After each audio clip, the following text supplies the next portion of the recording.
this program will be dedicated to a different aspect of a student's educational life. In this first hour, we'll explore the importance of early learning, especially the significance of reading. Research has shown that if a student's behind in their reading skills when they finish third grade, it's very hard to catch up and graduate high school on time. We'll start this discussion with our friends from KNPB in Reno, Nevada, and their story about a little red caboose and communities in school. Dave Santina, welcome to American Graduate Day.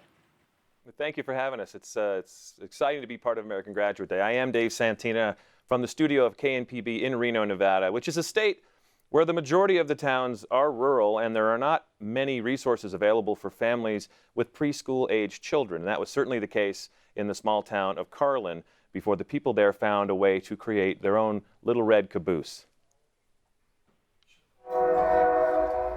The community of Carlin is definitely a little rural community.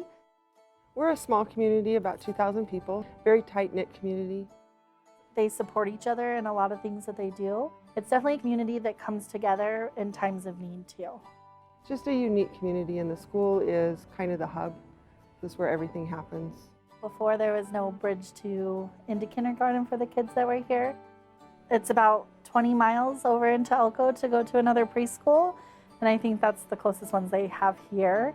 A lot of people, they wanted a preschool here. It took a few years to get it all put together and everything, but the community wanted it. It was nice that it was here in Carlin because I didn't have to drive to Elko every day like I did with her sister. And to me, it was more of a close-knit community because it was smaller. And we get to know everybody better, and it was a lot of hands-on for her. And she made a lot of good friends that she's still in school with today. I am fine and I hope you are too. I am fine and I hope you are too. I am fine and I hope you are too. I hope you are too this morning. We set up a tabletop for them and we just put out all the art supplies we have. And they create things that I would never even imagine of them creating. But we hang them all for them and they love displaying their own artwork and it creates little artists. Our kindergarten teacher's been here 16 years and she's worked before there was preschool, after preschool. She enjoys all of the kids, but those that come in having had preschool, she knows that they're a little more advanced in their skills and able to move forward in the curriculum a little bit quicker. I feel that she was ahead of where she should have been for kindergarten. She learned to interact with kids and with the social part of it. And I don't think it's ever too early to start educating your children. We believe that the parents are the child's first teacher. So as long as the parents are involved in getting them started in pre-Ks, where they're getting that first hands-on experience in a classroom, they're building the foundation for that child's life. So when they get to high school, they're more than likely to complete high school and graduate because the parents are involved starting at the beginning instead of later on in life.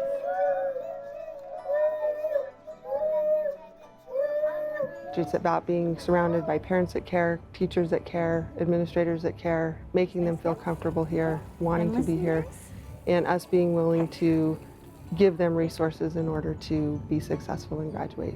And I think the small school offers that because we know every single kid. Watch out for your friends. And we can help them personally.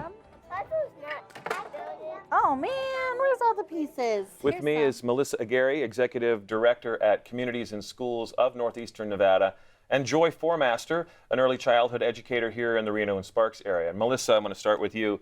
I understand that Communities and Schools does not typically build preschools, but because of the uniqueness of this story, this particular case, you got involved in a little bit different way. Can you talk about that? That's right.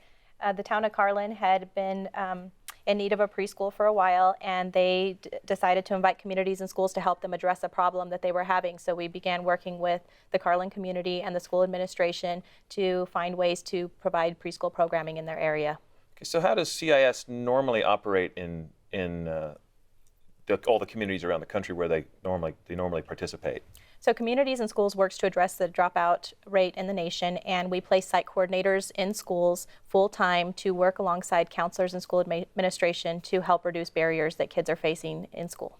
So it's a kind of a custom program. You're customized to each individual case or each school's cases? That's right. So what we do is we go into schools and we do a needs assessment, and then we customize a plan for each school that we're in. Okay. So I'm going to get to Joy for just a second here. we see early childhood education being so important. We hear about that a lot. But what exactly are the benefits for kids who attend preschool, and do we see real differences between those who attend preschool and those who don't? Absolutely. There's many benefits for children who attend preschool. Not only are they set up for success more in elementary school, but research also shows us that they're more likely to graduate high school. So what kind of activities do we see in what's called high quality early education? You'll see lots of hands-on learning. You'll see lots of time for the children to have free exploration. And I'd also look for highly qualified teachers. So it's actually a category of a school, because you can have a preschool that is not considered to be categorized as high quality, even though it might look just like any other preschool. Absolutely. Okay. So something to be, and parents can do research to find that out on their own a little bit. Is that correct? I would definitely do your research when you're looking for a preschool program. So the terms you're looking for are high quality early education. Yes, is that correct? That'd be great. Okay. Melissa, I think that American Graduate Day is perfect for communities and schools, because American Graduate Day is all about having people get involved in their community to help move students toward graduation, and CIS is all about individual students graduating. Is that right? That's right. We're about creating a community of support to surround students so that they're successful in school, but also successful in life. And then each school that you service has an on-site coordinators. I forget what they're called. What's the name of They them? have site coordinators Site that are on their coordinators. sites. Okay, and so they take individual students' stories, cases, and work it up. That's right. They work with each student to eliminate barriers that they're facing to being successful. Got it. Well, thank you very much. That's Melissa Gary and Joy Formaster. I want to thank you for being here. I want to thank you for being a part of American Graduate Day. Dave Santina, thank you very much. You know, it's amazing. I like what she said. Successful in school and then successful in life. That's good. All right, Dave, thanks.